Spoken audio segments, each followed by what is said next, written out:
आपने BYE पर रखना है, बाईपास को इनेबल रखना है। यानी कि जैसे ही आपके घर का लोड मगरिब के टाइम पे सोलर से बैटरी पे आएगा, और अगर आप हैवी अप्लायंसेस जैसे चलाते हैं मगरिब के बाद, क्योंकि दिन के टाइम पे आप चलाएंगे तो वो चलती रहेंगी, जैसे मगरिब के बाद आप फ्रीजर या इस्त्री या पानी की मोटर वगैरह आप चलाते हैं तो आपकी वापडा होगी, तो ये बैटरी से डिस्कनेक्ट कर कर ये वापडा पर शिफ्ट हो जाएगा। तो इसको आपने बाईपास को डिसेबल नहीं रखना, आपने इसको एनेबल रखना है ताकि बैटरी से डिस्कनेक्ट कर कर ये वापडा पर शिफ्ट हो जाए।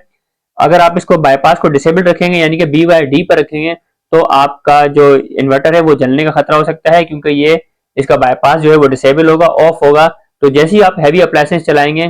तो ये बैटरी से वापडा पर जो है ट्रांसफर नहीं हो सकेगा, जिसकी वजह से आपका जो इन्वर्टर है वो रीस्टार्ट हो जाएगा और आपको बीप देने लग जाएगा, और इसकी वजह से आपका इन्वर्टर जलने का भी खतरा हो सकता है।